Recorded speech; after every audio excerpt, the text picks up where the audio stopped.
welcome to AddEvent's YouTube channel. In this video, I'm going to go over how you can use Zapier to create events in AddEvent by simply adding event details to a Google Sheet. Alright, so I'm going to start off by showing you the example upcoming event list Google Sheet I've created and provide you with a little bit of details on how you want to have this set up. So you're obviously going to want to have a column for the event name. You'll want a start date, a start time, an end date and end time, and a location if necessary. That's not required, but most people utilize that option, as well as a description for the event. Now I want to go back to the ISO start and ISO end columns I've created here. Within your Zapier, when you're mapping the fields, which I will go over here in a moment, the start date and end date, including the time for both, needs to be in ISO format. So what I've done here is I have concatenated both the start date and start time fields for this column, as well as for the end date and end time. And to do this, I went ahead and simply created this formula and applied it to each of these columns. Most likely, when you have colleagues that will be working in the sheet, they're going to simply want to put the date format like this, as well as the time like this, in just the simple format. So please ensure that your date and times are in ISO format in order for the Zapier to work correctly. All right, moving on to the Zap. So I've already set this up, but I'm going to walk you through each step. So to begin with, you'll want to create a trigger. That's what this first rectangle is for. And I'm going to go back to the Setup tab, which is where you'll start. You'll first begin by connecting your Google Sheet account, and it will simply have you provide permission to connect each account and have them communicate. The second step is the trigger event. So for this tutorial, I am going to use new or updated spreadsheet row, which is instant and not polling. So that means as soon as the trigger column has a new value or has any updates to it, it will trigger the Zap to run. And I'm going to click continue. Now we're on the configure step. Here is where you can select the spreadsheet from your Google Sheets account. So I have selected mine here. Next, it will have you select the worksheet within that spreadsheet. And then this is the important part, the trigger column. For my example upcoming event list sheet that I've shared, this is going to be the ready for AddEvent creation column. And what my thinking behind this is, whenever someone comes into this Google Sheet to add event details, when they're finished and they've confirmed that everything is good to go, they can input a date here, which will then trigger the AddEvent creation. So moving back to the Zap, I'm going to click continue. We are now on the test step. This allows you to test out the connection between the spreadsheet and Zapier. So it essentially pulls 3 separate records found on your sheet, and you can select one to go ahead and test the data that is received. I'm going to click continue. This moves us on to the action. Here you will need to connect your AddEvent account. When you do, it will ask you for your API token, and I'll go ahead and show you where you can find that.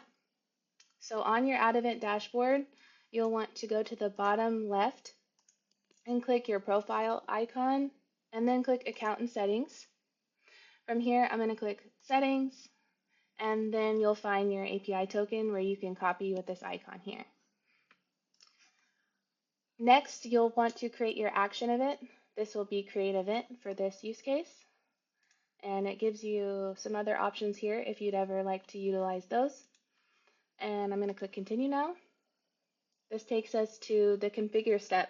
Here we will configure all of our Google Sheet fields to map to each individual detail for the event. So you can click this plus sign here and it will bring up all of the fields available to select. For the title, I chose the event name, of course. Then it allows you to select which calendar. It will pull up all of the available calendars on your AddEvent account. Next is the start and date time.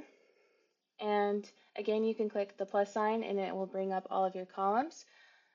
Please ensure that you select the ISO format column. Same with the end date and time. Then here you can select the time zone that will be applied to the event. It gives you each of those time zones that you have in AddEvent. And here it asks all day event. So if you know for a fact it's not going to have any predetermined times and it's an all day event, you can select true here. The next option is if you want the events to be created as recurring events. I'm going to leave that one blank since that's not necessary for this tutorial. For the location field, I added that there simply by clicking the plus sign again. Same thing with the description.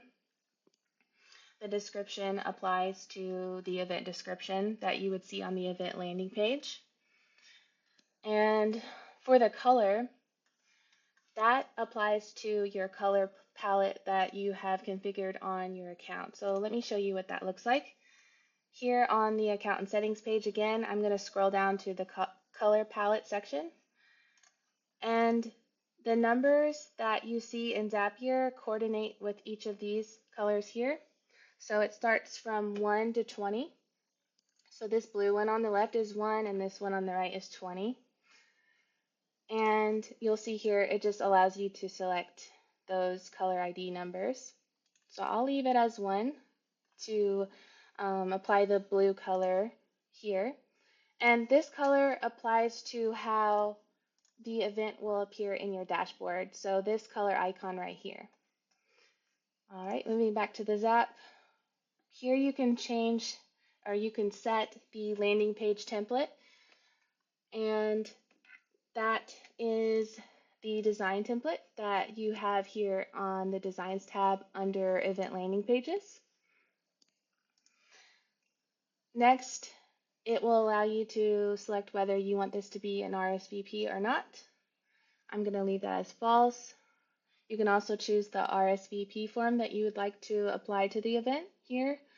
You click into this field, it will simply load all of your existing RSVP forms. Here for organizer name, you can input a name. However, it's not necessary. It will go ahead and use the organizer name that is set on your account. And that's the same for the organizer email here. I'll click continue to move on. Just like we saw in the trigger event here, it allows you to test the action. So it will pull information here to display the data in and data out, and you can go ahead and test to make sure that that's working. Since I've already tested this out, I'm going to go ahead and run the Zap by creating a new row in the spreadsheet to show you what this looks like. So just for this example, I'm going to go ahead and copy everything that I have for this example event 12 here and put it into the next row. And then now I want to trigger the Zap to run. So to do that, I'm going to put today's date and hit enter. That should trigger the Zap to run. Okay, moving back to the dashboard in AddEvent. Here we can see example event 12 that has been created via the Zap. And let's go ahead and click into it to ensure all of the details are accurate. So as we can see, April 29th, 7 to 8 p.m. It has the correct time zone. It has this sample description as well as this mock address here. Looks good to me, and it also has the color that I applied for the AddEvent dashboard organizing. And that's all you need to do to set this up. Please let us know if you end up having any questions while creating this app or whenever you are testing it. We'll be more than happy to help. You can email us at support@addevent.com, and also feel free to subscribe to our YouTube channel for more helpful content. Have a great day.